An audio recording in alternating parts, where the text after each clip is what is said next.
जय हिंद दोस्तों, स्वागत है आप सभी का। दोस्तों इस क्लास में हम कर रहे हैं इतिहास से संबंधित प्रश्न जो प्रीवियस ईयर क्वेश्चन है, जो पिछली बार की परीक्षा में पूछे हुए हैं। दोस्तों ये प्रश्न है मोस्ट इम्पोर्टेंट। दोस्तों ये बुक है क्विक बुक दृष्टि IAS के द्वारा प्रोवाइड करी गई है।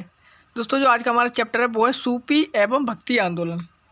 दोस्तों अगर आपको दृष्टि IAS से रिलेटेड जो भी कंटेंट की वीडियो की PDF चाहिए, वीडियो क्लासेस चाहिए, तो आप उसके लिए कमेंट कर सकते हैं। दोस्तों अगर क्लास आपको अच्छी लगे तो एक बार लाइक कर दीजिएगा। दोस्तों आज का हमारा प्रश्न है वो है निम्नलिखित में से कौन सा एक भक्ति सूफी परंपरा में आविर्भूत कवि संतों का सही अनुक्रम है। दोस्तों जो कवि भक्ति सूफी संत में जो परंपरा रही है उसमें जो कवियों का क्रम रहा है वो क्रम पूछा हुआ है। तो दोस्तों इसका जो क्रम है उसको हम एक बार देख लेते हैं। दोस्तों सबसे पहले आएंगे अपार। दोस्तों भक्ति और सूफी संतों का ये जो परंपरा रही है उसमें जो क्रम है वो है, सबसे पहले है अपार, फिर उसके बाद बासन्ना, लालदेव, मीराबाई। ये इनका क्रम है। तो ऑप्शन सी इसमें राइट आंसर हो जाएगा हमारा। याद रहेगा अपार, बासवन्ना और लालदेव, मीराबाई। दोस्तों अगला प्रश्न है निम्नलिखित युग्मों पर विचार कीजिए। निम्नलिखित युग्मों पर विचार कीजिए और पूछा हुआ है दोस्तों इसमें से कौन सा सही सुमेलित है। सुमेलित पूछा हुआ है। पहला है नागा अर्जुन, ये दोस्तों शून्यवाद से संबंधित है। तीसरा है शंकराचार्य, ये अद्वैतवाद से संबंधित है। दोस्तों बात करें रामानुज की, रामानुज जो है वो विशिष्ट द्वैतावाद से संबंधित है। विशिष्ट द्वैतावाद, याद रहेगा विशिष्ट द्वैतावाद से संबंधित है रामानुज। दोस्तों इसमें 1 और 3 सही सुमेलित है। तो आंसर क्या होगा?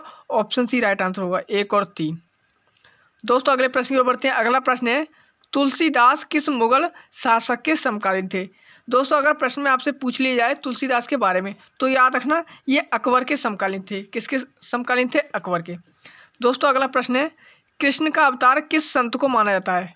कृष्ण का अवतार दोस्तों ये माना जाता है चैतन्य महाप्रभु को। याद रहेगा चैतन्य महाप्रभु को कृष्ण का अवतार भी माना जाता है। दोस्तों अगला प्रश्न है ख्वाजा मुइनुद्दीन चिश्ती शिष्य थे। दोस्तों याद रखना जो ख्वाजा मुइनुद्दीन चिश्ती थे वो किसके शिष्य थे? तो वो थे Khwaja Usman Harooni. Option C right होगा, ख्वाजा उस्मान हारूनी के शिष्य थे। कौन? ख्वाजा मुइनुद्दीन चिश्ती। दोस्तों अगले प्रश्न की ओर बढ़ते हैं। अगला प्रश्न है मध्यकालीन भक्ति आंदोलन के प्रसिद्ध कवि संत कबीर किस संतलनकालीन सुल्तान के समकालीन थे। दोस्तों याद रखना जो दोस्तों संत कबीर हैं वो किस संतलनकालीन सुल्तान के समकालीन थे। तो याद रखना ये थे सिकंदर लोदी। जो सिकंदर लोदी है उसके समकालीन थे। कौन? कबीरदास। दोस्तों अगला प्रश्न है किस सूफी संत को यह श्रेय दिया जाता है कि उसने दक्षिण भारत में चिश्ती सिलसिले का आरंभ किया था। दोस्तों प्रश्न में यही पूछ लिया गया है कि जो दक्षिण भारत है उसमें किस सूफी संत को श्रेय दिया जाता है जिसने जो दक्षिण भारत में आरंभ कर दिया गया।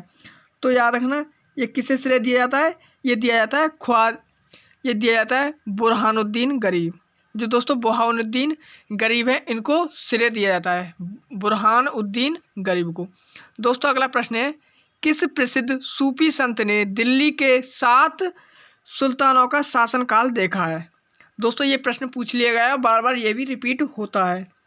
प्रश्न है जो कौन सा सूफी संत है जिसने दिल्ली के 7 सुल्तानों का शासनकाल देखा था। दिल्ली सल्तनत के 7 सुल्तानों का शासनकाल देखा है। तो याद रखना ये देखा है किसने? निज़ामुद्दीन औलिया ने। निज़ामुद्दीन औलिया ने देखा है। दोस्तों अगला प्रश्न है निम्नलिखित में से कौन इस्लाम से प्रभावित था। इस्लाम से प्रभावित था तो दोस्तों वो थे नामदेव। नामदेव है ये इस्लामिक धर्म से प्रभावित थे। याद रहेगा नामदेव इस्लामिक धर्म से प्रभावित थे।